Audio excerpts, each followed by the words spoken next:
Shalom, perkenalkan nama saya Caroline Naomi. Sekarang saya akan membicarakan firman Tuhan dengan tema menghargai waktu.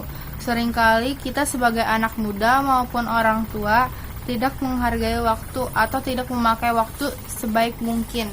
Terlalu sibuk dengan hal-hal duniawi seperti bekerja, sekolah, ataupun berbisnis, dan lain-lainnya.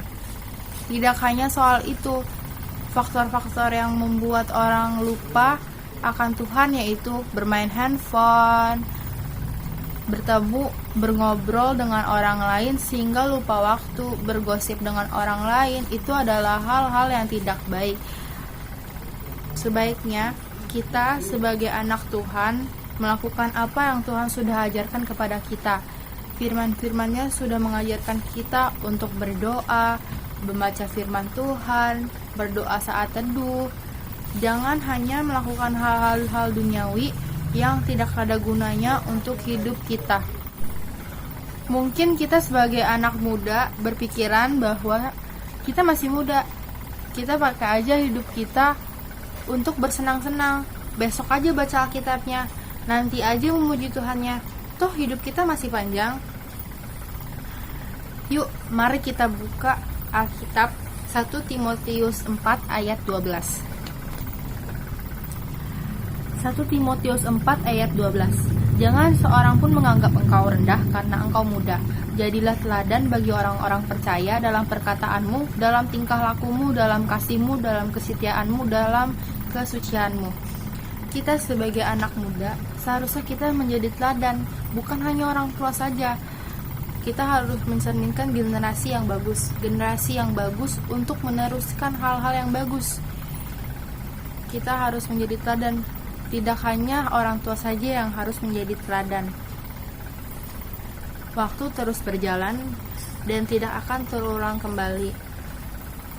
Sehingga apa yang Tuhan sudah berikan, waktu yang Tuhan sudah berikan kepada kita, seharusnya kita pakai untuk hal-hal yang berguna. Bekerja adalah hal yang bagus, belajar adalah hal yang bagus, karena itu semua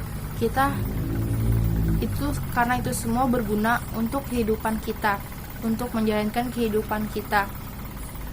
Tapi ketika nanti kita mati, Tuhan tidak akan bertanya seberapa besar kekayaan kamu, seberapa besar kepintaranmu, seberapa banyak hartamu. Yang Tuhan tanyakan adalah apa yang telah kamu lakukan di dunia, apakah itu baik atau jahat. Semua kelakuanmu, semua apa yang kau lakukan akan ditanyakan nanti. Jadi kita sebagai anak muda jangan menganggap umur kita masih panjang, kehidupan kita masih panjang, dan hidup berfoya-foya hanya untuk menyenangkan diri kita dan tidak memikirkan tentang orang lain. Kita tidak tahu kapan kita mati. Bisa saja besok kita meninggal. Bisa saja besok kita dipanggil Tuhan. Dan seharusnya kita memakai waktu yang diberikan Tuhan sekarang dengan hal-hal yang berguna. Tuhan sudah memberikan berkat kepada kita, seperti masih memberikan kita nafas kehidupan, masih memberikan tubuh yang sehat. Kita hidup hanyalah sekali dalam seumur hidup. Jadi sebaiknya kita memakai kehidupan ini sebaik mungkin. Jangan melakukan hal-hal yang tidak berguna. Semakin mendekatlah kepada Tuhan, membaca Alkitab, berdoa, dan lain sebagainya. Dan kita hidup tidak hanya untuk diri kita.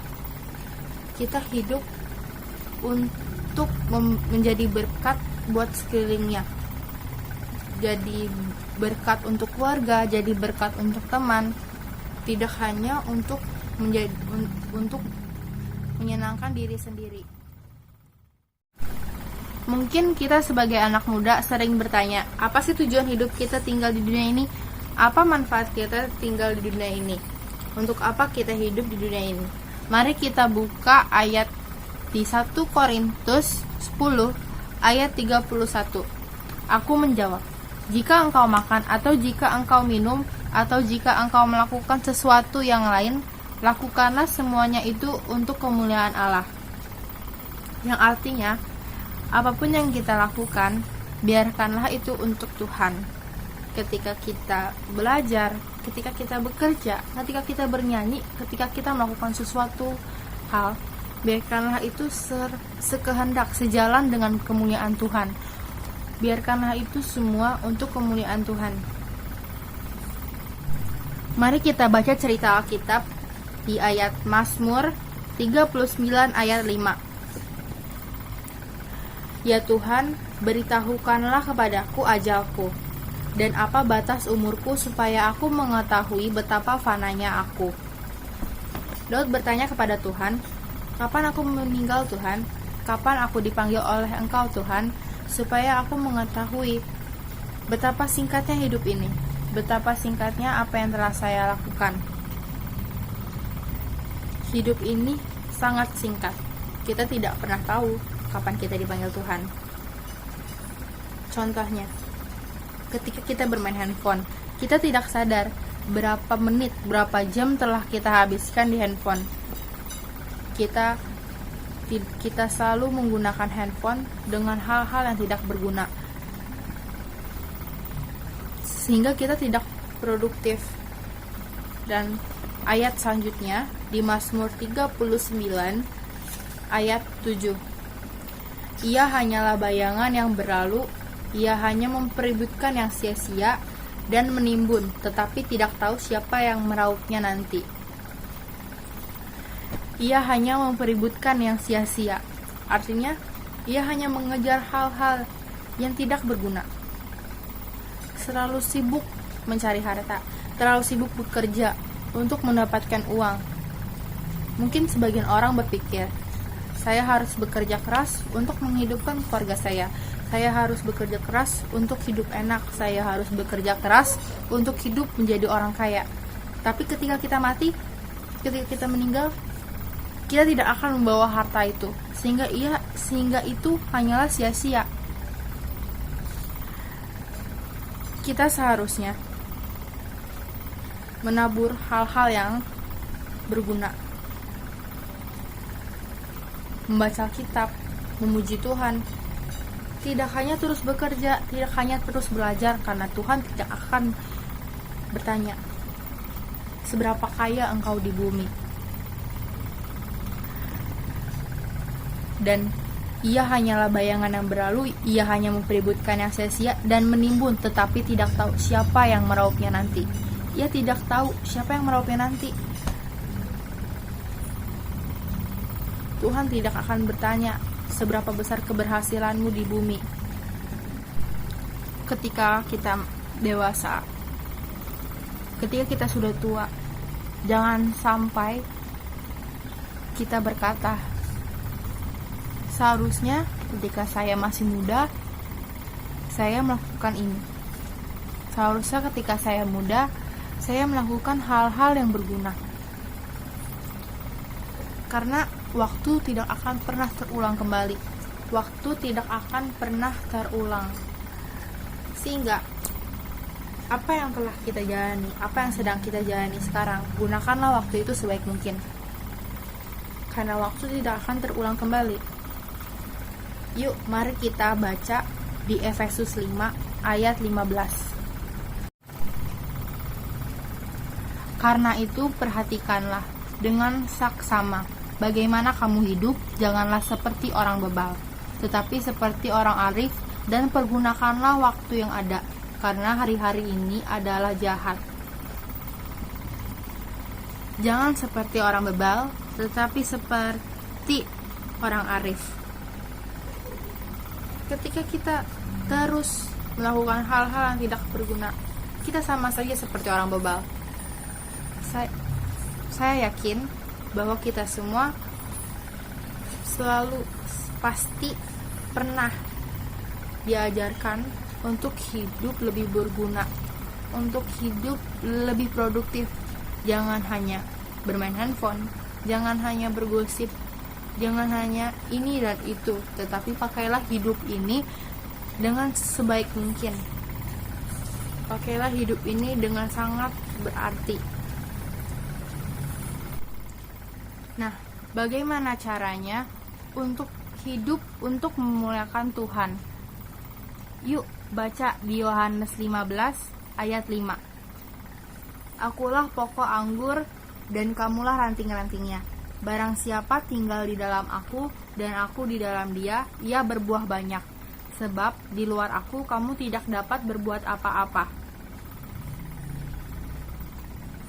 Ketika engkau di dalam Tuhan Yesus dan firman-Nya ada di dalam engkau akan berbuah. Engkau akan menjadi berkat buat sekelilingmu. Berkat untuk keluargamu, berkat untuk sahabat dan temanmu. Engkau telah menjadi berkat dan memuliakan Tuhan. Dan ketika engkau berdoa, memuji Tuhan, berdoa saat teduh, melayani di gereja, itu sebuah kebutuhan, bukan kewajiban. Karena ketika engkau melakukan itu, sama dengan engkau memuliakan Tuhan. Karena hidupmu adalah untuk memuliakan Tuhan. Maka hidup ini untuk memuliakan Tuhan. Jika kita berbicara soal waktu, maka kita mengenal istilah dahulu, sekarang, dan nanti. Sekarang akan menjadi dahulu, nanti akan menjadi sekarang, masa lalu, masa kini, dan masa depan. Masa kini akan menjadi masa lalu, masa depan menjadi masa kini, dan seterusnya. Hal ini menunjukkan bahwa waktu terus bergerak. Bahkan waktu bergerak dengan sangat cepat. Waktu tidak dapat dihentikan. Waktu tidak dapat dikejar. Waktu tidak dapat dikumpulkan. Inilah yang membuat waktu menjadi sesuatu yang sangat berharga. Meski waktu adalah sesuatu yang sangat berharga, pada kenyataannya tidak semua orang menghargainya. Bahkan banyak orang membuang-buang waktu begitu saja, seolah tidak peduli bahwa waktu adalah salah satu anugerah terbesar yang diberikan kepada manusia. Jemaat Efesus rupanya mengalami hal yang sama. Mereka membuang banyak waktu untuk melakukan perkara yang sia-sia, bukannya menggunakan waktu untuk hal-hal yang baik, benar, dan kudus. Mereka malah menggunakan waktu untuk berbuat dosa. Rasul Paulus sampai harus mengingatkan mereka untuk mempergunakan waktu yang ada, yaitu dengan memerhatikan cara hidup mereka secara arif, bukan seperti orang bebal dalam menggunakan waktu. Dari ayat ini, kita mengerti perbedaan antara orang arif dan orang bebal, yaitu cara mereka melihat waktu dan dalam menggunakan waktu. Waktu adalah kehidupan. Seberapa lama kita hidup, itulah panjangnya waktu kita. Begitu hidup kita berakhir, selesai juga waktu kita. Salah satu penyesalan terbesar dalam kehidupan adalah sebuah kenyataan bahwa kita tidak menggunakan waktu dengan bijak. Semakin banyak kita membuang waktu, semakin besarlah penyesalan yang kita hadapi nantinya. Kita harus ingat bahwa setiap embusan napas adalah sebuah kesempatan untuk kita mempergunakan waktu dengan bijaksana. Dan salah satu ungkapan syukur atas berkat Tuhan dalam kehidupan adalah dengan menghargai waktu. Waktu tidak dapat dikejar, tidak bisa dihentikan, dan tidak dapat dikumpulkan. Satu ayat penutup bagi saya untuk mengakhiri khotbah saya pada ayat kitab Kolose 4 ayat 5. Hiduplah dengan penuh hikmat terhadap orang-orang luar, pergunakanlah waktu yang ada. Sekian dari sharing saya kali ini. Semoga apa yang saya sharingkan bisa menjadi berkat buat kita semua. Tuhan Yesus memberkati.